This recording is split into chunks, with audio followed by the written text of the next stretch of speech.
Market எக்ஸ்பர்ட்ஸுடன் enrich money investor awareness conclave April 25. டிக்கெட்டை இன்றே book செய்யுங்கள். ரொம்ப சூப்பரா இருக்கு. ஷூட்டிங் ஸ்பாட்ல உங்களுக்கு தெரியும், ஃபர்ஸ்டே உங்களுக்கு தெரியுமா இவங்க ரெண்டு பேரும் லவ் பண்றாங்கன்னு தெரியுமா? எப்படி சார்? எனக்கு தானே முதல்ல தெரியும், என்கிட்ட தானே முதல்ல சொன்னாங்க அவர்.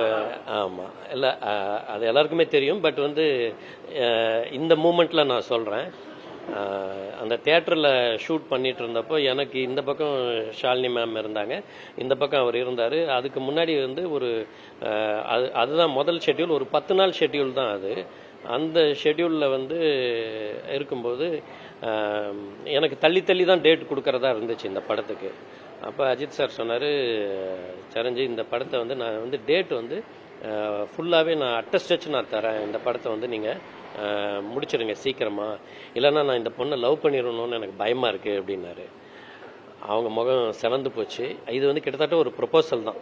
அது ஓப்பனாக என் முன்னாடி மற்றவங்க யாருக்குமே தெரியாது, எல்லாம் லைட்டிங் அந்த ஷார்ட் அரேஞ்ச்மெண்ட்ஸ் எல்லாம் போயிட்டுருக்குறாங்க. இந்த கான்வர்சேஷன் எனக்கு இந்த பக்கமும் இந்த பக்கமும் நடந்தது. அப்புறம் அதுக்கு உயிர் வந்துச்சு. அப்புறம் இந்த படத்தில் ஒரு முக்கியமான ஒரு இடத்துல இந்த படத்துக்காக எடுக்கப்பட்ட ஷாட்டே கிடையாது.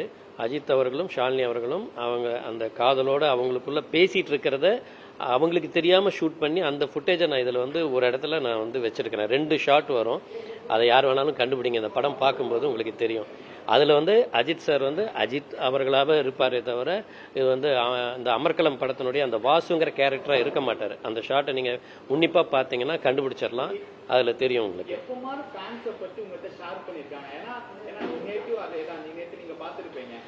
ரொம்ப ஒயிட் கலர் போஸ்டர் போட்டு ஃபேன்ஸை வேண்டாம்னு சொல்லி ஓரமா போயிட்டே இருக்கிறாரு. எப்பமா உங்ககிட்ட ஃபேன்ஸை பத்தி ஷேர் பண்ணியிருக்காரு அஜித்? அவர் ஃபேன்ஸை அப்படி மதிப்பார் அவர். இன்ஃபேக்ட் உங்களுக்கு எல்லாம் தெரியும், அவர் மன்றத்தை கலைச்சார். கலைச்சதுக்கு ரொம்ப முக்கியமான காரணம் என்னன்னா, என்னுடைய எல்லா ஃபேன்ஸுக்குள்ளேயும் அவங்களுக்குள்ள அந்த மன்றம் பதவி இதெல்லாம் வச்சுக்கிட்டு ஒரு அரசியல் நடக்குது. அதில் அவங்களுக்குள்ள அவங்களே மோதிக்கிறாங்க. இது எனக்கு அது ஒத்து வரல. அவங்க நல்லா இருக்கணும், அவங்களுக்குள்ள எந்த விதமான சச்சரவும் இருக்கக்கூடாது அப்படின்னு அந்த ஒரு காரணத்தை சொல்லி தான் அவர் மன்றத்தை கலைக்கிற அந்த முடிவை அவர் எடுத்தார்.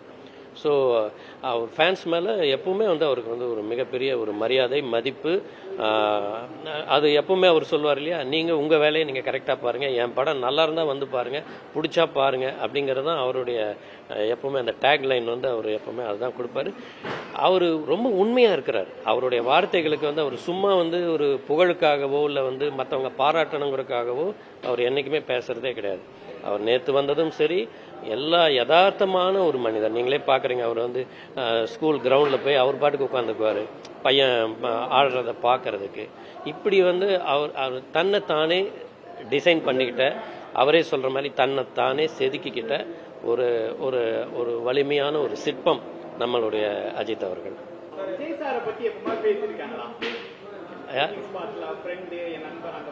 யாரை பற்றி?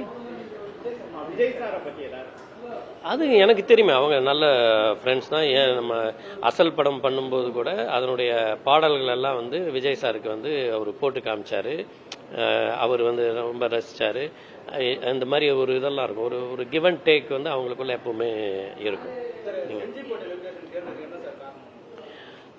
இந்த பாட்டோட அமைப்பு அதை டிமாண்ட் பண்ணுச்சு. எனக்கு அந்த மாதிரியான ஒரு ரக்குடு ஒரு இது இருந்துச்சுன்னா நல்லா இருக்கும், ஷார்ட் பியூட்டிக்கும் நல்லா இருக்கும், நம்ம சொல்ல வர கருத்தும் அதில் போய் சேரும் அப்படின்னு சொல்லி.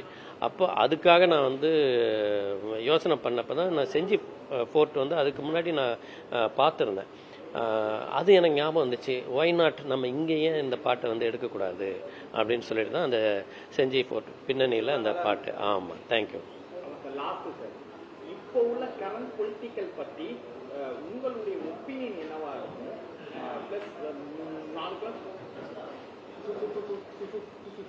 ஸ்டூடெண்ட்ஸ் பொலிட்டிக்கல் மோட்டிவ் இருக்காங்க. உங்களுடைய பர்சனல் ஒப்பீனியன் என்ன?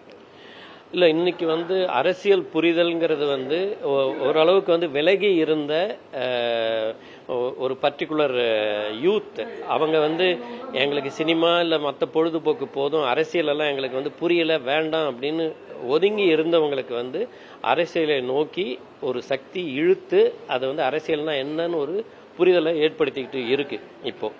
அது வந்து ஒரு வகையில் நல்லது. என்னை பொறுத்தளவில் வந்து இந்த புரிதல் வந்து எல்லாருக்கும் வரும் பொழுது யார் நல்லவர் கெட்டவர் நல்லா அவங்க வந்து சீர்தூக்கி பார்க்கக்கூடிய ஒரு இது ஒரு அரசியல் தெளிவு வரும்போது ஃபியூச்சரில், ஏன்னா இன்னைக்கு இருக்கிற இந்த கிட்ஸ் தான் ஃபியூச்சரில் வந்து இந்தியாவில் வந்து இருக்க போகிறாங்க, அவங்க தான் ஆள போகிறாங்க. அவங்களுக்கு இந்த புரிதல் வரணுங்கிறது இது வந்து ஒரு காலத்தின் கட்டாயம். ஆமாம் சார் அரசியலில் இருக்கிறதா அவர் சொல்லியிருக்கிறாரு. அவருடைய அரசியல் ஓட் போடுறது தான்.